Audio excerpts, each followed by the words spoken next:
Assalamualaikum warahmatullahi wabarakatuh. Pada kesempatan kali ini, saya, Dorila Suhanda, dengan NIM 22420016 akan menjelaskan mengenai arus EDI di Samudra Hindia Selatan dalam mata kuliah Dinamika Geofisika Fluida. Adapun outline pembahasan yang akan saya paparkan meliputi pendahuluan, metode, dan penutup. Samudra Hindia merupakan perairan yang memiliki dinamika yang kompleks dan unik karena dipengaruhi sistem monsun dan sistem pertukaran angin yang dapat memicu terjadinya pergerakan baik di atmosfer maupun di hidrosfer. Contohnya seperti Indian Ocean Dipole, upwelling, arus ekuatorial selatan, arus selatan Jawa, dan arus eddy. Eddy merupakan arus yang membentuk lingkaran atau pusaran yang memotong arus utama atau arus kecil dan memiliki skala spasial yang berkisar antara puluhan hingga ribuan kilometer, dengan skala waktu mingguan hingga bulanan. Arus eddy sangat penting untuk dipelajari karena memiliki energi kinetik yang kuat dan dapat mengalirkan momentum ke dasar perairan. Eddy dapat mempengaruhi percampuran massa air dengan variasi yang berbeda serta memiliki peran yang penting dalam biologis, kimiawi, dan geologi laut. Sehingga apabila ditinjau lebih lanjut, eddy dapat dikategorikan berdasarkan skala distribusi spasial. Yang pertama, submesoscale eddy dengan pusaran 10 hingga 100 km, mesoscale eddy dengan pusaran 50 hingga 200 km. Sedangkan berdasarkan arah dan pergerakannya di belahan bumi selatan, eddy yang memiliki arah berlawanan arah jarum jam atau counterclockwise dinamakan sebagai antisiklon eddy yang dapat mendorong terjadinya downwelling. Sedangkan eddy yang memiliki searah jarum jam atau clockwise disebut dengan siklon eddy yang dapat mendorong terjadinya upwelling. Eddy dapat terbentuk karena adanya dua energi utama, yaitu gradien tekanan secara horizontal dan gaya Coriolis. Selain gradien tekanan horizontal dan gaya Coriolis, terdapat beberapa gaya lain yang dapat menyebabkan terbentuknya eddy, yaitu angin permukaan dan interaksi topografi. Karakteristik massa air dalam eddy akan berbeda dengan karakteristik massa air di sekitarnya, terutama di kecepatan arus. Kecepatan arus di dekat pusaran eddy cenderung lebih tinggi hingga mencapai 1 meter per second, sedangkan kecepatan eddy yang jauh dari arus tersebut hanya sebesar 0,01 meter per second. Pengaruh pergerakan eddy secara vertikal dapat mempengaruhi arah arus, pergerakan massa air, tinggi muka laut, lapisan termoklin, dan produktivitas primer. Menurut penelitian yang dilakukan oleh Shell tahun 2002 menyatakan bahwa pada BBS produktivitas primer akan meningkat pada tipe siklonik. Hal ini dikarenakan adanya gaya Coriolis yang mengalihkan pergerakan ke arah kiri dari pusat eddy yang selanjutnya menyebabkan adanya lapisan permukaan tergantikan dengan air pada lapisan bawah. Ketika terjadi siklonik eddy di BBS, maka akan menyebabkan fenomena upwelling di mana tekanan pada titik pusat eddy lebih tinggi dibandingkan tekanan di luar arus eddy. Sehingga arus akan bergerak ke arah luar atau menjauhi titik pusat dan menyebabkan terjadinya kekosongan air dan nilai tinggi muka laut yang menjadi rendah.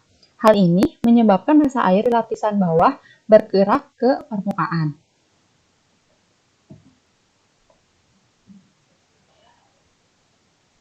Metode untuk mengidentifikasi eddy telah dikembangkan oleh Lee et al. Tahun 2011 yang berdasarkan identifikasi pusaran dengan titik awal hingga titik akhir. Berdasarkan metode tersebut, eddy dapat diidentifikasi melewati 4 tahapan. Yang pertama, mencari titik pusaran sepanjang lintasan aliran permukaan.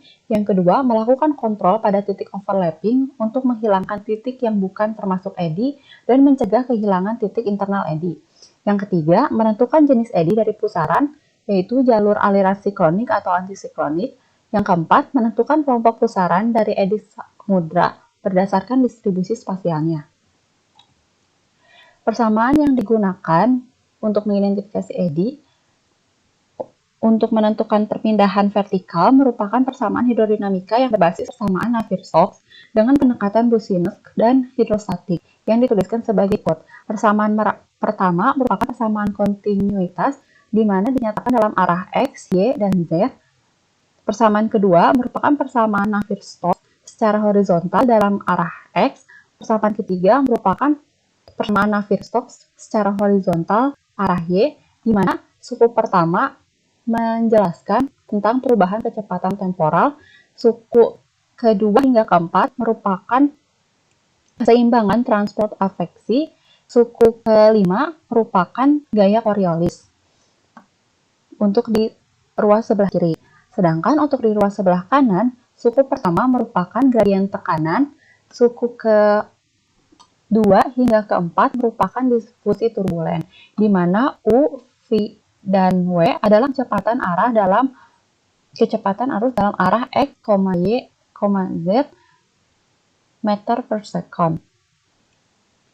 Kemudian F adalah gaya Coriolis, VH dan VT merupakan koefisien viskositas turbulen horizontal dan vertikal, P merupakan tekanan, ρ0 merupakan densitas permukaan.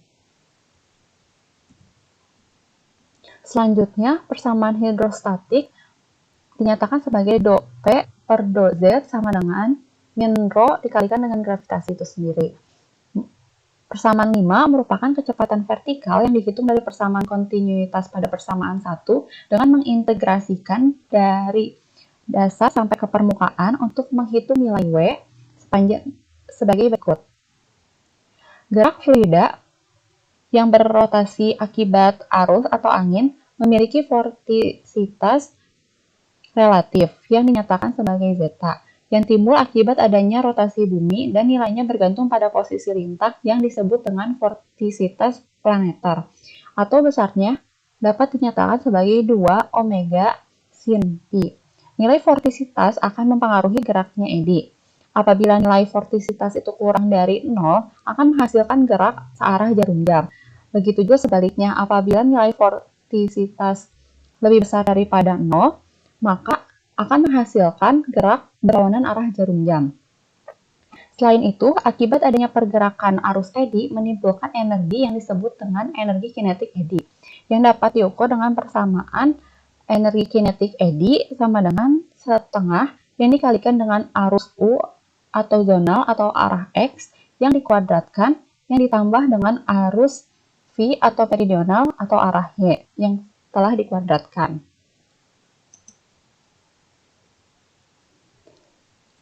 Berikut referensi yang saya gunakan dalam presentasi kali ini. Sekian yang dapat saya sampaikan. Mohon maaf apabila ada salah-salah kata. Terima kasih. Wassalamualaikum warahmatullahi wabarakatuh.